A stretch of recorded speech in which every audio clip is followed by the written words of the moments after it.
I welcome all of us to our class today.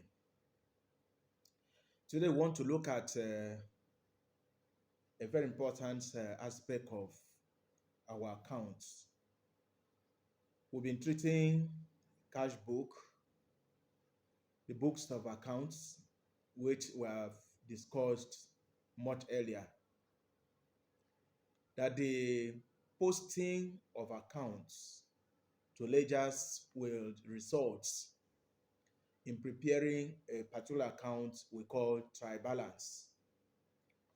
So today we want to look at trial balance and how it's treated. Trial balance can be defined as the schedule or list that shows the debits and the credit balances extracted from the ledgers as we discussed. So to show the arithmetical accuracy of the ledgers, so the aim of the trial balance is to show us whether our transactions, both from the debit and credit, have been carried all along. And then we check the accuracy, the arithmetical accuracy of those figures we carry from several ledgers. The technique ensures that debit and credit balances as displayed in the ledgers are compiled. You bring them together. So the objective is to prove the accuracy of the bookkeeping. Don't forget that we have been bringing these figures from several ledgers, and if you look at the accounting books and all those accounts we prepared, so all the ledger accounts must be balanced and entered into the trial balance as explained above under the balance under the balancing. So what are the uses of trial balance? So we're now looking at the uses of trial balance. The trial balance, number one, helps in testing the accuracy of the double entry. Accuracy. Don't forget the principle of double entry, that we're looking at each account is complemented by another. So the principle says every debit transaction must have a corresponding credit entry and vice versa. So the trial balance will help you in testing the accuracy of the double entry. Number two, it will help you in preparation of your financial statements, because as long as your trial balance is okay, you'll be able to then prepare your financial statement. In the preparation of the financial trial balance, all the ledgers accounts must be prepared. Ledger account must be prepared, and the balances extracted and and entered in the trial balance. That's the totals of the debits and credits must be equal. When there is difference, when there's a difference between the two sides, then some errors have been created or committed or made. So that is when sometimes we look at the errors. Sometimes the trial balance might equally be okay, but then there are still some errors. Let's look at number two or number three. What are the rules of trial balance? The rules you must follow in preparing your trial balance, because you must have to follow some specific guidelines that will enable you to do the right things. Now let's look at the rules of trial balance. Number one, all assets must be put on the debit side. All assets must be indicated on the debit side of the trial balance. I told you what make up the asset. we mentioned some elements of asset that you'll be able to spot out from among the items which items should be classified under the assets of an organization. So all those assets must be treated on the debit side of the trial balance. Number two, all liabilities must be on the credit side, the debit side and the credit side. So all the liabilities are what the organization owes to outsiders. Whatever thing the organization owes to outsiders must, as you prepare your trial balance, must be indicated on the credit side of the trial balance. And the trial balance, don't forget that the format is that you will show the items, it will show the debit, and will show the credit side. So number three, all income or gain must be recorded on the credit side also. All that comes in, incomes of the organizations, or the profit or the gain you made, must be treated on the credit side of the trial balance. The thing that comes in, the money that comes in, and the gain you made must be indicated on the credit side of the trial balance. Then number four, all expenses must be recorded on the debit side. Debit side, all the expenses incurred, all the expenses made must be on the debit side. So you look at the things that should be on the debit side of the trial balance. So that when you see it, you'll be able to spot it out, and the things that should be on the credit side. Now let me just summarize it. Assets and expenses must be on the debit side of the trial balance, while the liabilities and income and gain must be on the credit side of the trial balance. Now, look at the nature. Let me just put it in this way. Please, you can help me have it in this way. You have in your own book, I don't know about now, in your own book, you want to look at the nature in to bring in all those things we mentioned now into a structure. So when you just look at them, you should be able to pick them one by one. So the nature of trial balance, the format of the trial balance is given below. Just let me do like this. You have about three columns. Three columns. Just rule the three columns. The first column, make it wider. First columns, then the second column, and the third columns. The first column there is for the descriptions. You have to describe the items indicated. Then the second column is the debit column, while the last one is the credit column. So on top of that, you can rule it and then call it trial balance. So I'm going to show you items that need to be debited and items that need to be credited in this format. You just rule now. Rule that format now, please. Three columns. The first column wider because of information that we need to use it for, and then the second one is for your own debit column, and then the third one is your credit column. Now the first one, let's take some of the items. Number one, capital. Capital, don't forget that capital is the either money or asset that the owner of the business uses in starting the business. Capital, right? Capital. Then go to the credit side, put a sign like X there on the credit side. Then the second items you need to is plants and machinery. Plants and machinery is an asset, and I said that all the assets should be on the debit side. Debit side. So go to the debit side of that trial balance and put that sign, X sign.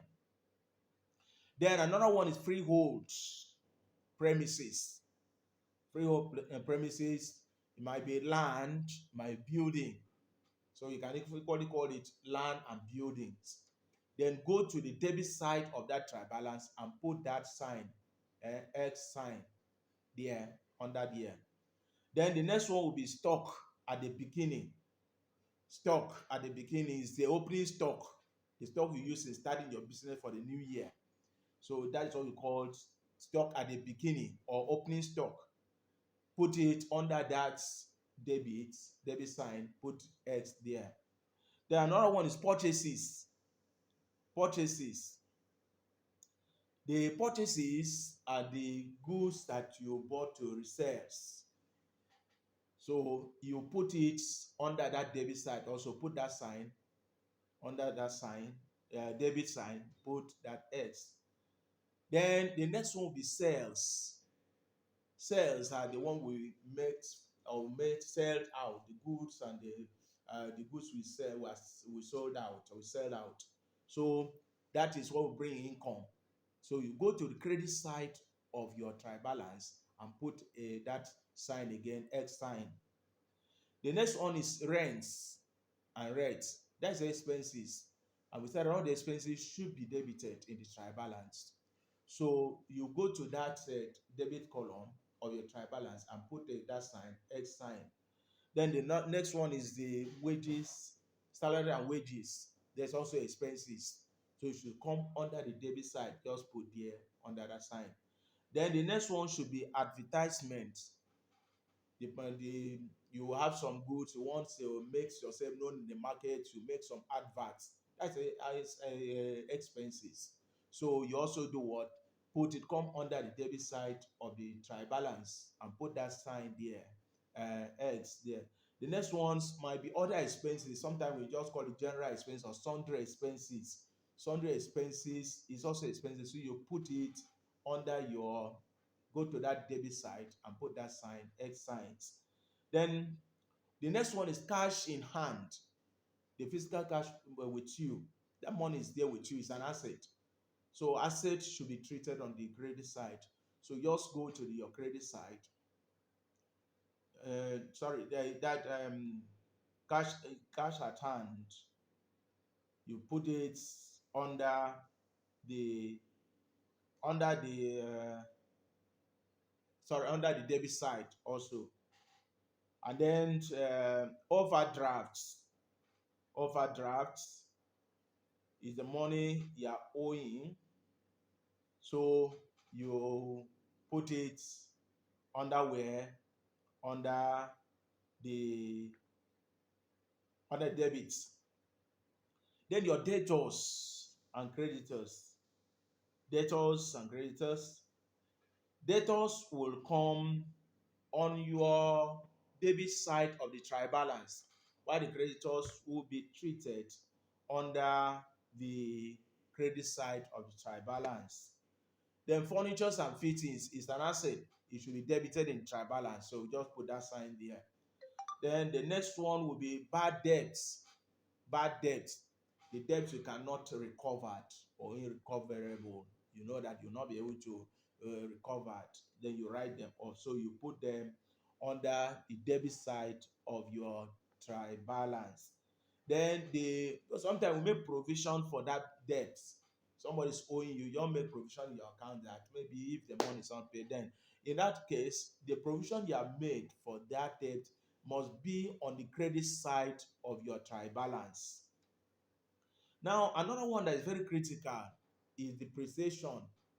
Now, in depreciation is wear and tear of the asset. We talk about that, how you can calculate it. And that must be reflected in the trial balance after your deductions. So which side of the trial balance do you treat them? You treat depreciations on the credit side of your trial balance. So you put depreciation there, and then you put that sign under debit or credit side. Whatever depreciation, maybe depreciation of the plant and equipment, it could be furnitures and fittings or any other equipment that you depreciate. So all those expenses comes under the credit side of your trial balance. Now, the other aspect, as we look at, you call it a carriage outward and carriage inward. carriage outward and carriage inward. Those are the expenses, the transportation to make in bringing goods to the organizations, and that would be used in bringing goods to the final consumers. So the carriage outward and carriage inward must be on the debit side of the trial balance. Now, the other one, you remember when we talk about return inward and return outward. So you also have to treat them. The return outward should be debited, while return inward should be credited in the trial balance. The next one is the other expenses like telephone, like transportations, and so on. Those are expenses and it should be debited in the trial balance. And the discount received and discount allowed. Remember that we talked about it and we explained. So the discount received should be credited in your trial balance. And then while the discount allowed should be treated under the debit side of your trial balance. So what about drawings that the directors makes? So drawings is also debited under the is written under the debit of the trial balance.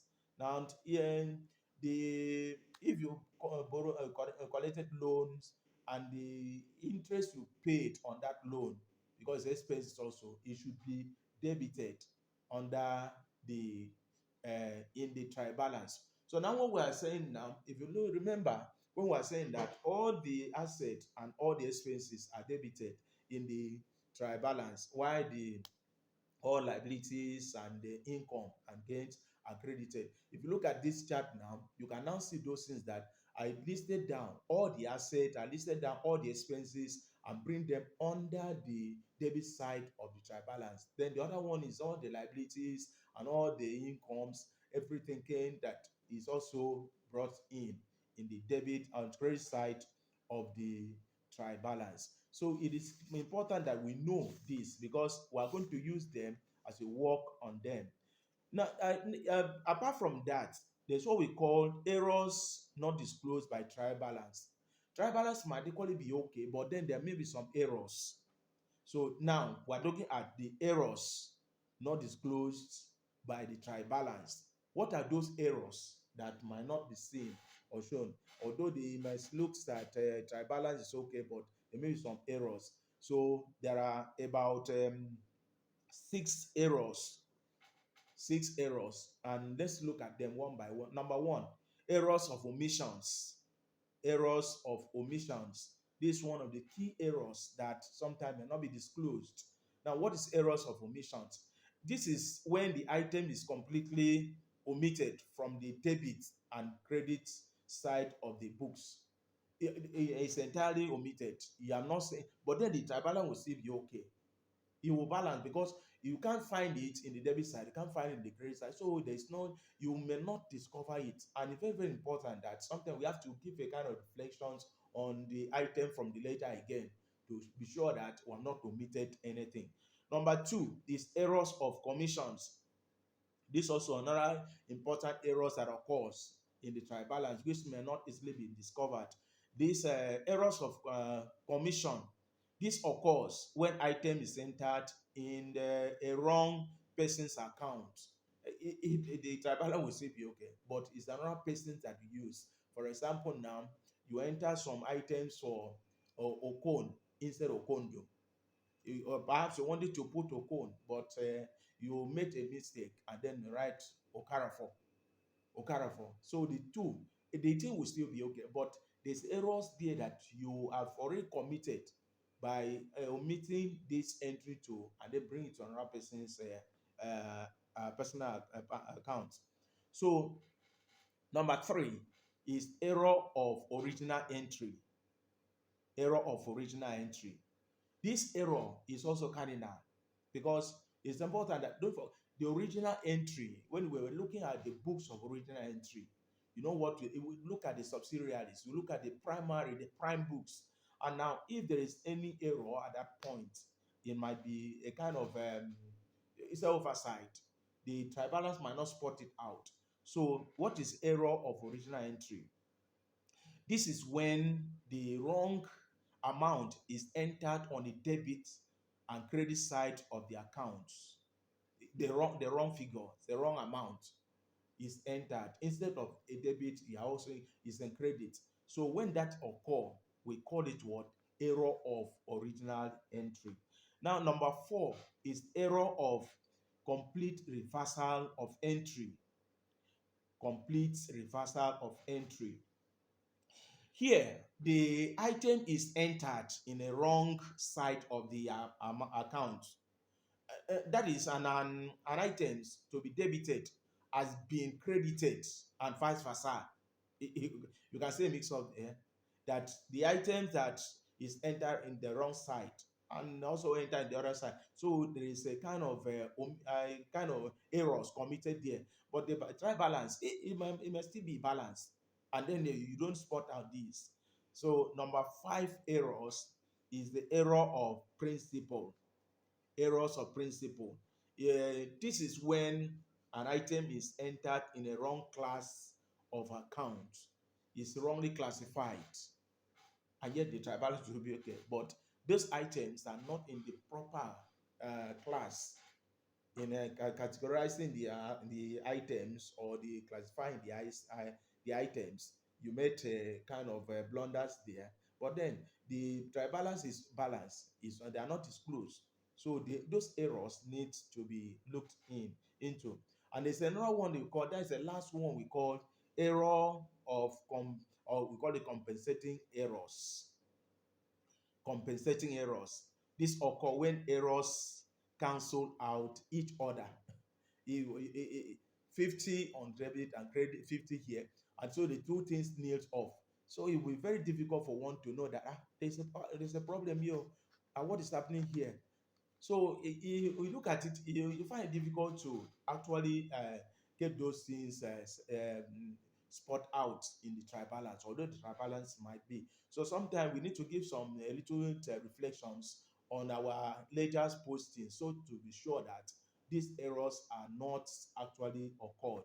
Because if you don't do it, you can keep carrying on that those items without knowing that there have been some errors of omission.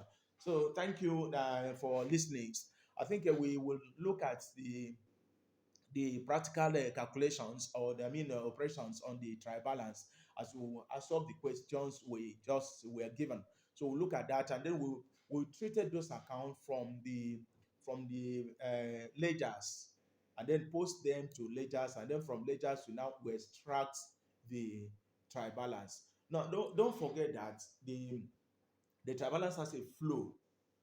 When you are calculating, working on your subsidiary books, and then move them to the other books, and then finally opens ledgers for each individuals there, and then individual items, and then at the end of that ledger comes up trial balance. It is from the trial balance now we can now extract information here to prepare our final account. So trial balance is key, it's very very important, because it seems to be the finance account information or the chart table. We need to get information to enable us prepare the final account. So you might not be able to prepare your financial statements or accounts if you don't have a proper trial balance being extracted and prepared.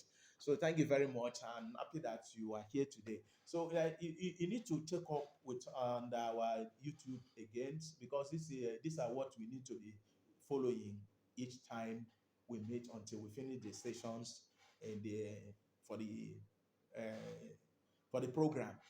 Thank you for listening. Happy listening.